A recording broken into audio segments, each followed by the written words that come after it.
Bom dia, senhoras e senhores, estamos aqui para mais um plantão Galaxy S20 FE com Snapdragon 865. Senhoras e senhores, passando daqui para avisar vocês que os preços mudaram mais uma vez.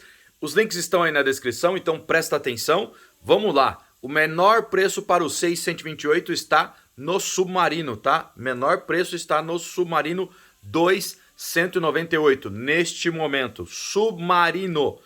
Mais um recadinho, todos os modelos estão checados por essa pessoa aqui que está fazendo isso há mais de 10 dias. Todos os modelos são sim, que tiver no link aí de baixo, são sim com o Snapdragon 865. Outra coisa, Magalu tem todas as especificações que indicam ser o Snapdragon, certo? Americana, Shoptime, Submarino não tá. Então eu faço esse trabalho de checar que o aparelho está correto. A única forma de você ver que é o Snapdragon é a hora que você clicar no link, escolher a cor, vai estar no link aí. Você vai lá ver lá embaixo em ficha técnica ou mais especificações, tá lá SMG780G, explicando pela milésima vez, tá? Então não tem nenhum erro comprando pelos links. Primeiro então, mais barato no Submarino, 298 neste momento. Caso você queira os 256, o mais barato está na Americanas, 2.599. Os links estão aí também. Só seguir, leia bonitinho, pega a cor, clica comprar agora. Só isso, tá? Caso você tenha crédito lá na Magalu, chegou na Magalu o modelo de 256 também. Tem o rosa e tem o verde, tá? Só que na Magalu tá 2.786, eu acho.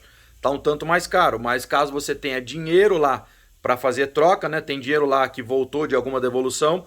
Tem duas cores disponíveis no Magalu, verde e rosa, beleza? O link é único aí na descrição, tá? Tem o grupo do Telegram também, entra lá. Caso você esteja esperando surgir alguma coisa, entra no grupo do Telegram. Não dá para conversar, é só eu que mando os preços lá. Deu para entender? Um único link aí na descrição, único. E todos são Snapdragon 865, checados por mim. Pode comprar tranquilamente. Caso você queira conferir ainda, procura pelo SMG 780G/DS, beleza? Bom dia para todo mundo, boas compras. Tem muita gente comprando errado, tem site divulgando errado por aí, tá? E aqui estão todos os links corretos. Obrigadão, pessoal. Bom dia para vocês.